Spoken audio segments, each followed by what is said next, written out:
eu confesso que eu me emociono, sabe por quê? Tá perto de um homem. Eu acho que já lhe disse isso, coronel. Estão perto de quem defende o presidente Bolsonaro como poucos, é fiel, é leal. Isso nos enche de energia. Na minha visita ao presidente, como o senhor também o visitou, a única correspondência, o único recado que eu levei foi uma carta que o senhor escreveu. Eu coloquei no meio de um caderno que o Luizão comprou para mim, um caderno amarelo, capa amarela, capa dura. No meio coloquei aquela correspondência que o senhor deixou para mim. Falei assim, presidente, só tem uma mensagem para trazer para o senhor. Está aqui, ó. Quando ele pegou, se emocionou e falou da tua lealdade, coronel. Seja bem-vindo ao Auriverde. Ô, Pitoli, agradeço todo o público que está assistindo, a você, principalmente você, pelo também o trabalho que você vem fazendo com a boa imprensa, mostrando a notícia certa, real, sem ser de um lado ou de outro, mostrando a verdade que está acontecendo no nosso país. O presidente Bolsonaro realmente é o nosso líder, está num cativeiro, junto com outras milhares de pessoas, mas tenho certeza que a gente vai resgatá-lo desse cativeiro em breve. Se não for antes das eleições, pós-eleições, com Flávio Bolsonaro sendo eleito, tenho certeza disso aí. E uma honra estar no seu programa, parabéns, está aqui em São Paulo, até estava brincando com o teu colaborador, com o Luizão, falei assim, olha, os caipiras chegaram em São Paulo na Avenida Paulista. Estamos aqui, o Crocodilo Dundee chegou aqui, né, mas tem que ser assim, é o povo chegando para mudar a história. Sair de cidade pequena, vem aqui, eu falo assim, a gente vai mostrar como é que se faz. Parabéns para vocês aí. Eu fico feliz de vocês estarem progredindo, crescendo. Obrigado. E é uma rádio muito importante, um programa que hoje a maioria, grande parte dos brasileiros, conservadores de direita, pessoas corretas assistem teu jornal aí. Muito obrigado. Eu que agradeço. Luizão, só senta o pedestal para mim do coronel, por gentileza, para a gente poder vê-lo melhor aí na câmera. Coronel, hoje pela manhã eu mencionei o nome do senhor, já venho fazendo isso há tempos, até pedi desculpas para a Val, esposa do senhor, né, com relação ao nome para o Senado. Pô, daí eu fui surpreendido com uma pesquisa que coloca o nome do senhor já entre os preferidos com 20%. Onde eu quero chegar, coronel? Dá para imaginar que quem ajudou o presidente Bolsonaro naquela missão no CEAGESP, né, saindo da rota, né, num trabalho brilhante na rota, dá para imaginar, né, que aquele homem lá, né, que foi resolver os problemas da corrupção dentro do CEAGESP, chega com outra missão para a vice-prefeitura de São Paulo, agora tem o nome já entre os mais bem cotados para o Senado em São Paulo. E quando a gente menciona o nome do senhor aqui, coronel, no chat, não sei se Val tem esse... Ela conta. Ela conta para o senhor? Ela me fala. Chega mais perto aqui, coronel, para mim, por favor. Ela fala para a gente, ela me conta, chego em casa, vai passando. Ó, hoje mesmo, né? Ela falou que você ficou Auriverde bastante tempo falando, né? Eu falei, poxa, que bacana. Poxa, mas aí tem que falar. Agradeço. Você tem que defender quem defende a gente, né? Agradeço isso aí, você que acabou trazendo o meu nome à tona, porque em nenhum momento eu fui... O presidente do partido, Valdemar, conversou comigo a respeito disso. Também o presidente nunca entrou nesse assunto comigo, e agora está preso, está difícil. Mas a gente fica contente, como que eu vou falar que eu não estou contente do nome nosso aparecer como um possível candidato, e forte e sem a devida até divulgação. Lógico que você faz aqui, mas assim... Não, sem espaço na mídia. O vice-prefeito não tem espaço na mídia, pelo contrário... E o vice-prefeito bolsonarista, né? O pessoal deixa a gente mais de escanteio, então realmente a gente fica muito feliz e eu também estou bem tranquilo, porque o presidente me colocou aqui nessa função e eu só saio daqui se porventura ele entender necessário. Então eu não tenho essas pretensões, nossa, agora eu quero ser isso, quero ser aquilo. A minha função é todo dia fazer a diferença e eu tenho feito aí no meu serviço na prefeitura, de vice-prefeito, tentado mudar a história e fazer uma cidade melhor. Coronel, aliás, preciso fazer justiça. O nome do senhor surge nessa condição para o Senado, numa conversa, final de ano, aquela conversa com um amigo comum, amigo de longa data, o Ricardo Oliveira. Ricardo, que também serviu à Polícia Militar do Estado de São Paulo, conversando, falou assim, já pensamos o nome ele chama o senhor de Melinho, né? Melinho, esse carinho, né? Já pensamos o nome do Melinho para o Senado? Falei, meu Deus, não há nada mais bolsonarista nesse meio, do que o nome do Coronel Melo Araújo.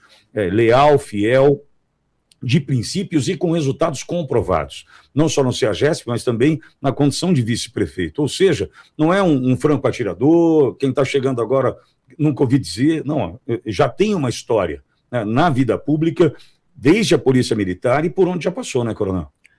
O Ricardo, com certeza, deve estar assistindo, deixar um abraço para ele, pessoal de Bauru, Coronel Meira, tantas pessoas que a gente conhece lá na região, e agradeço de lembrar o nosso nome, e eu posso garantir, Pitoli, seja lá função, onde estiver, eu sou a terceira geração na família, eu entrei na polícia para servir, não para ser servido, e tenho feito isso aí por onde passo, então seja no comando da rota, na CEAGESP, que parecia algo impossível, uma empresa que nunca deu lucro, era uma cidade de 50 mil pessoas, 12 mil veículos, envolvido em tudo de coisa errada, corrupção, prostituição, venda de corpos, e a gente fez a diferença lá e deu certo.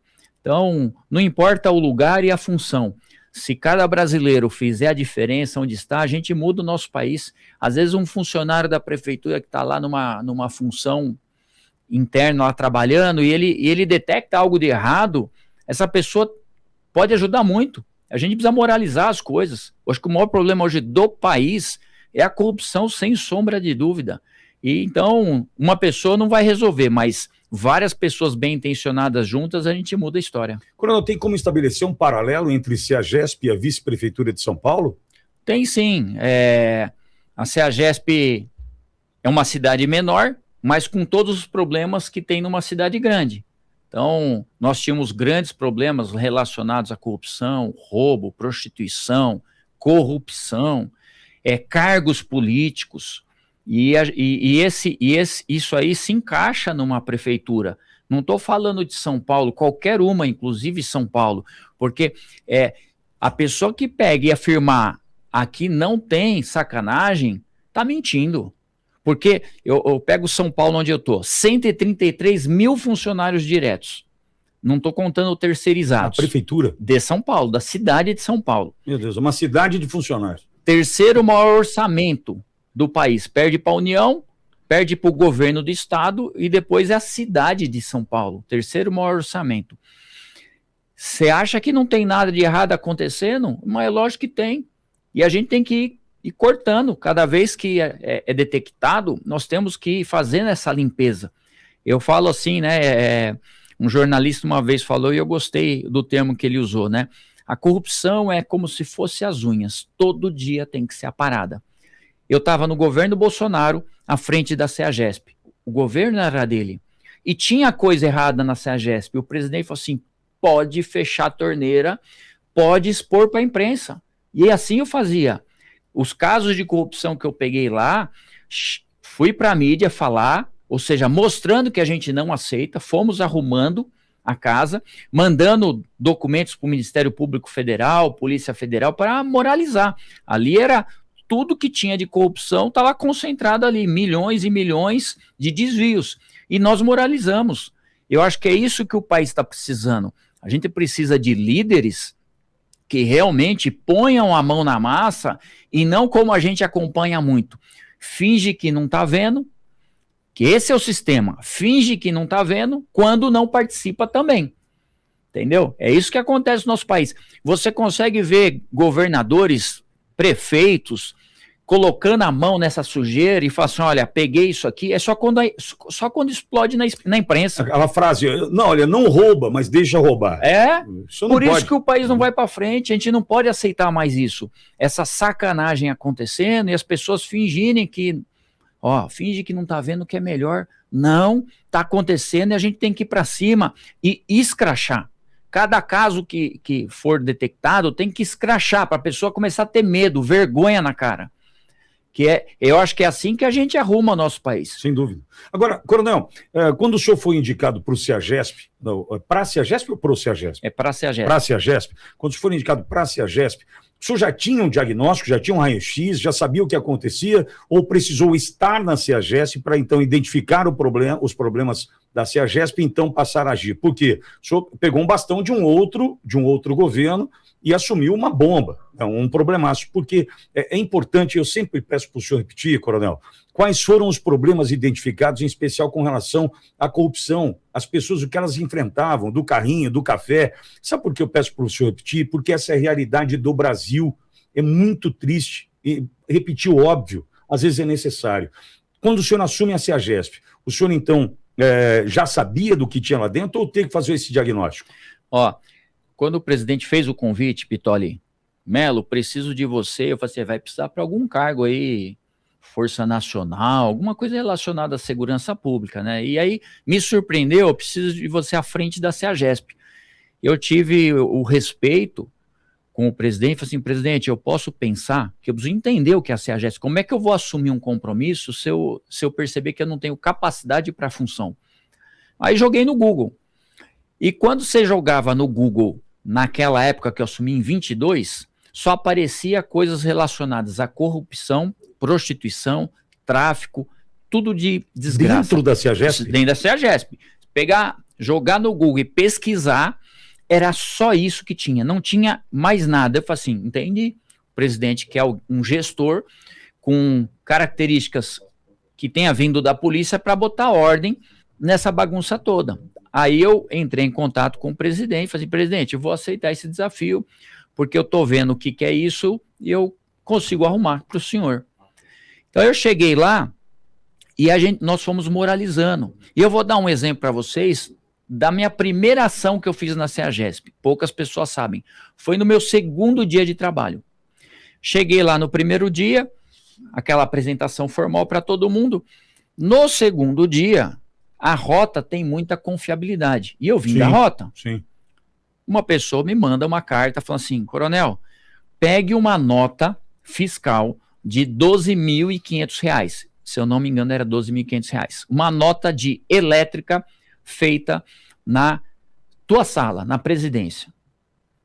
Ela vai chegar para o senhor essa nota, para o senhor assinar essa nota. Bom, no final, no segundo dia, chegou uma nota de 12.500 para eu liberar essa nota.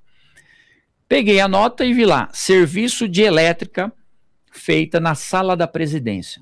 Eu, como bom policial que sou, peguei uma chave de fenda, parece piada, né? Mas é verdade, eu presidente de uma estatal, hein, Pitoli? Peguei a chave de fenda, desconectei a tomada, fio velho.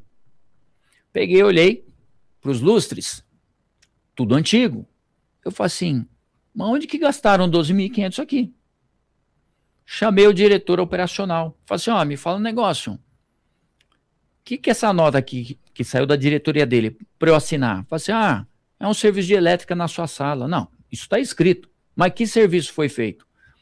Não, foi feito serviço. Deixa eu falar assim, olha, acho que o senhor não me conhece. Que serviço foi feito aqui se a fiação, se luz, é tudo velho? Aí ele titubeou, tremeu e falou assim, não, veja bem, eu posso explicar para o senhor. Na verdade, foi um serviço que a gente fez para fazer uma varredura para ver se não tinha escuta na sua sala. Deve sim. Esse é um serviço, a nota apresenta outro. Me explica direito essa situação, até porque a Polícia Federal, ela tem equipamentos para fazer essa varredura e é gratuito, não paga nada. Aí ele falou assim, verdade, essa nota é fria, eu peguei uma empresa para fazer esse serviço aí e saiu esse valor e aí a gente colocou como elétrica. Eu falei assim, então, o senhor está indo agora para a Polícia Federal para o senhor explicar isso que o senhor está explicando para mim, porque isso que está acontecendo, isso é um crime. Nesse primeiro dia, aí que está o negócio, a gente mostra para que chegou. Sim, sim. Que não aceita coisa errada. Que é um exemplo que a gente não tem no nosso país atualmente. Quando um presidente da República pega e fala que o traficante é vítima, quando a gente tem um presidente que fala que furtar, roubar um celular não tem problema para tomar uma cerveja, é exatamente isso que chega para a sociedade e incentiva, não tem noção como. Quando eu cheguei lá e com uma coisinha simples, insignificante, né, 12 mil reais não é nada, mas perto de milhões, a estrutura entende, esse cara aqui é sério, não vai ter espaço para coisa errada. Coronel, em cima disso eu lhe pergunto, e quando se fala de aparelhamento, porque eu posso imaginar que o senhor chega como presidente da CEAGESP, mas havia toda uma estrutura. O senhor teve condição de nomear, de tirar, de indicar? Como identificar quem estava ali jogando contra? Porque entendo eu que o presidente Bolsonaro me disse isso certa vez, coronel. Ele falou assim, Pittoli, eu tinha no meu gabinete, na condição de deputado, na condição de deputado federal, eu tinha no meu gabinete 30 pessoas que conviveram comigo durante muito tempo. Aí eu saio para a presidência da República e ganho. De um dia para o outro, eu tive que nomear 5 mil. Como é que eu tinha 5 mil nomes? Eu não tinha 5 mil nomes. Aí os nomes vão chegando, as indicações vão chegando. Só que tantos outros continuaram em postos importantes e sabotaram, atrapalharam. E um caso, coronel, que chama atenção, e ele me contou, essa história do imposto de renda 5 mil, isenção até 5 mil, já estava pronto com Paulo Guedes, na gestão do presidente Bolsonaro, isenção de 5 mil, só que dentro do Ministério da Economia do Paulo Guedes, em função do aparelhamento, a coisa não andou. Então, por isso que eu lhe faço essa pergunta com relação ao aparelhamento. O que o senhor enfrentou nesse sentido dentro da CEAGESP? Exatamente isso, Pittoli. O que acontece? O sistema é bruto. E nós chegamos lá, eu tinha lá quase uma centena de cargos políticos. Então, o que acontece? Por exemplo, a CEAGESP é o terceiro maior interposto da América Latina, o quarto maior do mundo. Então, é uma estatal do governo federal muito importante. Trabalha com 1.500 municípios, 22 países dependem desse entreposto. Nós temos 12 CEASAs pelo estado e 15 centros de armazenagem de grãos pelo estado. Em cada local desse, os gerentes eram cargos políticos. Não técnicos. Não técnicos. Então, eu peguei a relação de todos, esse aqui, indicado por tal deputado, esse aqui por tal senador, esse aqui de tal partido, esse de tal partido. Eu tinha deputado lá que tinha 10 cargos lá dentro. 10. Meu Deus. Inclusive filha, os parentes, tudo trabalhando lá. E, inclusive, pagando de direita, até hoje. Então, a gente tem que começar a saber quem que é quem. O que nós fizemos? Lógico, né? Presidente, olha, eu tenho uma relação aqui com todos esses nomes aqui. Eu falei direto com ele. Isso aí pode prejudicar o senhor aí numa votação no Congresso, porque está tirando um cargo de alguém. Ele falou, Melo, não quero nem saber. Nem quero ver a relação. Pode arrumar a casa, limpa isso aí. O que você entender que tem que arrumar, pode limpar. Tinha desembargador com cargo lá, parente. Meu Deus do céu. Que é o Brasil. Sim, exatamente. sim, eu só reflexo. tinha menos cargos. O Brasil é isso. O que nós temos no Brasil? Pessoas importantes indicando pessoas chaves em vários cargos. Inclusive, gente da extrema, da mais alta corte nossa. É assim que funciona. Quem que está de procurador, quem que é do Tribunal de Contas, eles vão encaixando para a máquina funcionar. Em qualquer estado, é assim que funciona. Então, o presidente deu a carta branca e nós moralizamos. Para você entender, Pittoli, os 12 CEASAs pelo estado nunca na história foram colocados funcionários de carreira. Sai desse partido, entra do outro lado. Eu não fiz isso. Eu fiz o contrário. Falei assim, eu vou valorizar quem trabalha. Peguei aquele cara concursado, de carreira, só que estava adormecido, era um morto-vivo. Aquele cara assim, desanimado, não vou crescer nunca. Claro. Né? E eu fiz esses funcionários mudarem. Uhum. Todos os CEASAs ocupados por funcionário de carreira, sem exceção. Todos os 15 centros de armazenagem de grãos, funcionários de carreira. E aí, você começa a mudar a história. O funcionário de carreira, opa, esse cara aqui, ele valoriza quem trabalha. Até funcionário de esquerda, que a gente sabia que tinha era de esquerda, começou a produzir. Ele passou a entender que não é questão de direita e de esquerda, é a seriedade que a gente chega ali para impor o respeito, que às vezes a pessoa, ela tem ela defende uma ideologia da esquerda, é um direito dela, a gente não tem esse problema. O que não pode é roubar. O que não pode é corrupção. E quando nós fizemos isso, a gente começou a valorizar os de carreira, e esse travamento que ocorria, você mandava um documento e ficava travado, igualzinho. Aí passava o mês, mas cadê isso aí? Estava na mesa. Quando você começa a valorizar, troca-se as pessoas e aí começa a andar. E aí o funcionário de carreira traz para você, ó, isso aqui, ó, estava largado lá, fazia 3 meses. E aí começou a andar, a funcionar. Ou seja, uma valorização de quem merece. Alguns cargos eu levei pouca, eu montei uma pequena equipe que eu trouxe de fora, cargos que eu indiquei, por exemplo, o diretor financeiro, eu levei nada mais, nada menos que um auditor da Receita Federal. Então, peguei emprestado da Receita um auditor. Por quê? Queria saber como é que estava realmente as contas lá. Então, precisava botar alguém de confiança. O diretor operacional, coloquei um procurador de justiça, que foi secretário de Segurança Pública em São Paulo, Dr. Ferreira Pinto. E aí a gente começou a arrumar. O pessoal começou a entender que eu não estava fazendo barganha política, que o que estava fazendo era arrumando a casa. Fazer funcionar. E aí a estrutura, naturalmente, ela começa a se ajeitar. A gente foi arrumando dessa forma. Foi dessa forma, pelo exemplo, Pitoli. O que a gente precisa de exemplo. Hoje não é assim. Pega qualquer governo, qualquer prefeitura e veja os cargos que estão sendo colocados. Se são por exemplo ou por acordos políticos.